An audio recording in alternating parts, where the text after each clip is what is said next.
Our African parents are really struggling living abroad. And in this video, I want to talk about why our African parents are really struggling to live abroad, especially those living in Canada.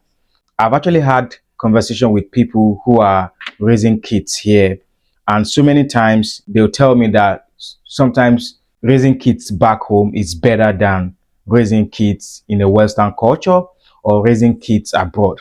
And I decided to really do a deep research on why our African parent these days wants to actually go back home. And I discovered that there are 5 key or cogent reasons that is making our African parents think about even going back home. And in this video, I'm going to be talking about those 5. The first point I want to talk about is our African parents, they are starting to feel like they are losing the village, if that makes sense. They are losing the village. Back home, I'm from Nigeria, and back home in Nigeria, we have the uncles, we have the aunties, we have the extended families that helps us in raising our kids, right? So when the kids maybe do something wrong, you have the uncle to reprimand them, you have the aunties to raise them up, to correct them. And even sometimes when we have issues back home, we sometimes run to our extended families. We run there to stay, right? I remember sometimes you prefer staying with your uncle or staying with your auntie, especially maybe because you did something wrong and then you are trying to avoid your parents. So it's more like the village raising the kids, right? So it's always a shocker to African parents when they get here and discover that they don't have those support system. They don't have the extended families to correct their kids. So most of the time, they do the work of raising their kids. They do the work of raising their children alone. And believe me, it can be very tasking. It can be very exhausting. And most of the time, you are being left alone to carry the burden of raising your kids, right?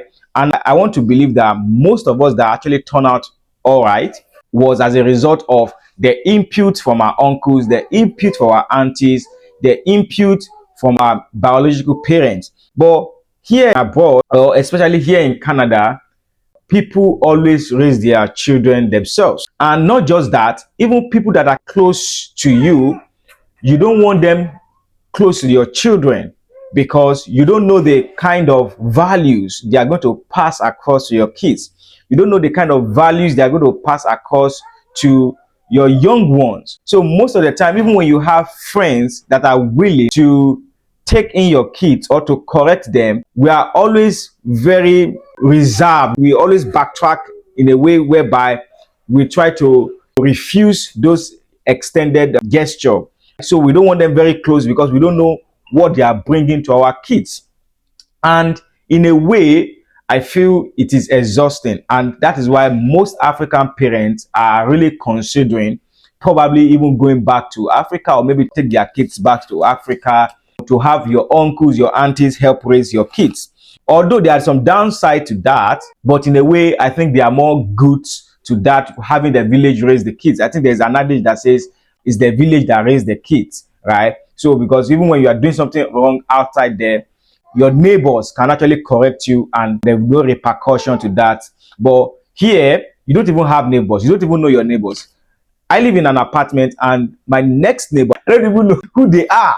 Do you get what I'm saying? Right? I don't know if they are black. I don't know if they are white. I don't know if they are Asian. I don't know if they are tall. I don't know if they are dark.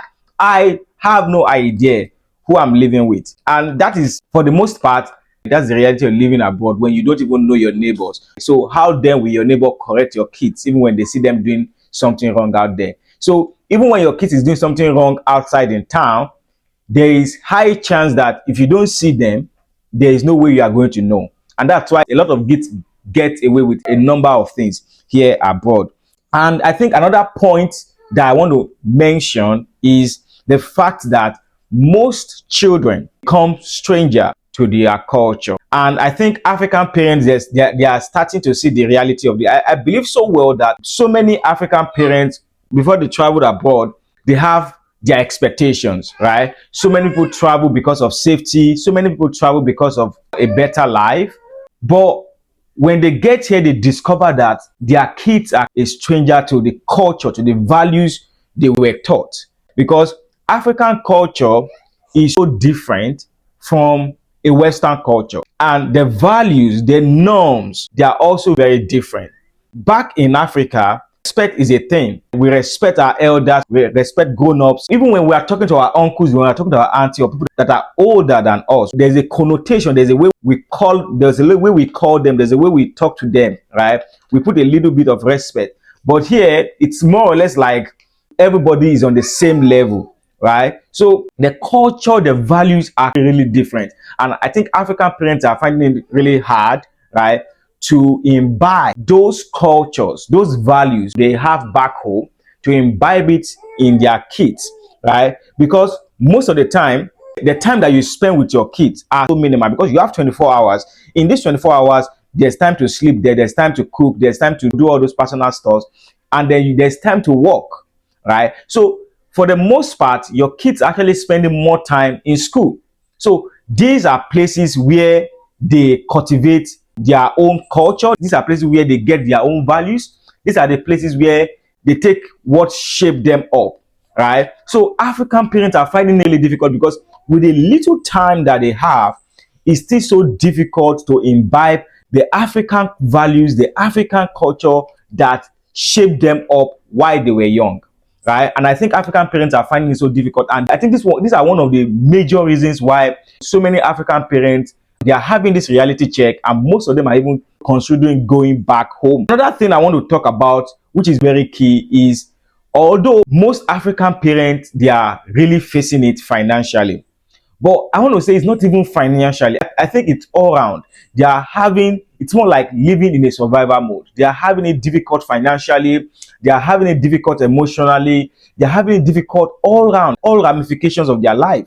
And I think it's understandable, right? When you, after going all through these struggles, all through this stuff, survivor, it's understandable if you don't want your children to grow up in a society where you have some reservation towards, right? Or maybe the way the culture is, or the way the society is, right? It's okay for you to want to consider going back home, even if it's for a while, for your kids to grow up in a society, in a value system that you are very much comfortable with. But just to say this point, I think African parents are finding it so difficult also financially. There's a lot of financial pressure, because most African parents that travel down, maybe they are living abroad, most of them have so many responsibilities back home, right? So many of them are paying for stores back home, they are paying for loans, they are helping extended families, and even here, paying your bills is very difficult. So many of them, they are finding it so difficult to pay their bills. So what they do now is, so many of them take more shifts and more shifts just to be able to cover up, just to be able to pay their bills. And by so doing, the more shifts that you take, the less time you're going to spend with your children. So what that indirectly means is that another person is taking care of your kids. And most of the time, you don't even have an individual from Africa to take care of your kids. So you have to source that help out to someone that is totally different from you in terms of your culture, in terms of your upbringing. So it can be really challenging for most African parents, because they have to spend more time working, they have to spend more time out there getting the money, whereas their kids, they are left with different culture, different upbringing. So I believe so well that that's a very hard thing on African parents, and that's one of the reasons why most of them are trying to probably go back home. And just to mention also is the fact that African parents are losing authority. You see, the moment you leave your country and you come here, you discover that you no longer have this authority on your kids. The system has more authority on your kids, because you can no longer discipline your kids as you want to. Because back home, there's always a saying that you beat the child and you spare the rod, something along that line. So, but here, you dare not beat the child, because you, all around you is all these child protection services, and it's more or less like you don't have a say on your kids.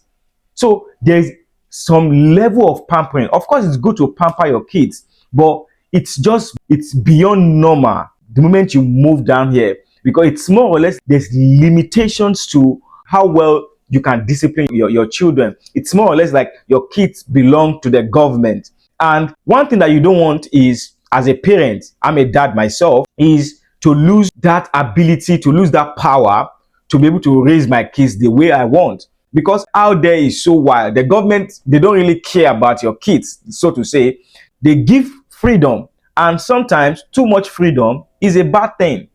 Do you get what I'm saying? Too much freedom is a bad thing. And especially this generation of children that we have, they want the ultimate freedom, right? They want to do what they like. They want to live how they like. And although freedom is good, but there is need for caution. I always say something that if everybody is allowed to do whatever they want, it's going to be chaos.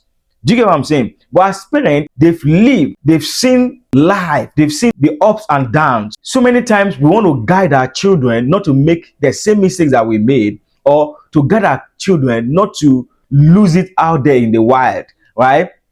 But most of the time when you get here or when you travel abroad, you discover that there's some level of authority that you are losing. And that alone can make one consider returning back home to raise their kids. The last point I would love to talk about is, of course, all what I'm saying is not peculiar to everybody. So it's not everybody that is going through this phase. There are a lot of parents that are find a way to work around the system, a way to train their kids, a way to provide an avenue where they have, of course, they are giving their kids freedom, right? At the same time, they have a way they discipline their kids. A number of families that have been able to decode a way to do that, which is really good.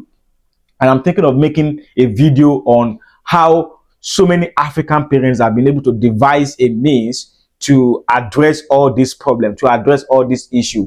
But one last issue I want to talk about on why so many African parents are really thinking about going back home, they are really finding it so difficult, they are struggling, is the fact that a lot of African parents are traumatized. Because back home, so many of us, what love looks like is sacrifice. When I go to work and I make some money for the family, that is love. When I take care, when I provide, that is love. And here, right, in the Western world, here in abroad, it's different to so many kids. It's different to so many children. For them, what love really means is availability, right? It's availability. So if you are not available, even though you are working, even though you are making all the money, even though you are paying their school fees, they believe you don't love them. So you see, that is crazy, right? They believe that you don't love them. And that is the reality of things. So no matter how much sacrifice you are making, if you are not emotionally available to your kids, they believe you don't love them. So it kind of put African parents in a box because they have to provide for their kids. They have to take more shifts. At the same time, they have to be emotionally available. It can be a very difficult place to be. But I think these points are reasons why African parents are considering going back home. But I believe so well that there are a number of people that have been able to find a way around this. I will try to make a video about that also. But the bottom line is African parents are really trying. And if you have an African parent here, I think you should appreciate the sacrifice that they are making. I think you should appreciate, because most of them are on a survival mode, right? They carry so much pain, but their expression is different. In their hearts, they are going through a lot. They are going through different kind of emotions. But when they relate with you children, when they relate with you, there is a different atmosphere to it, right? They don't really show what they are going through. They don't really show what's in their heart, right? They show you love, they show you care and all those kind of things. Whereas for them, they are going through pain. So we should really appreciate our African parents.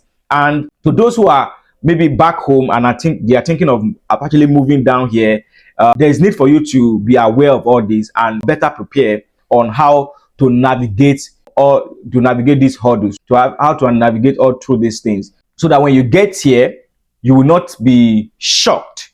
You will always be better prepared. And to those who are here, I believe so well that there are different ways in which you can actually navigate through the problems. There's different ways in which you can navigate through the issue, and I'll try to make a video about this.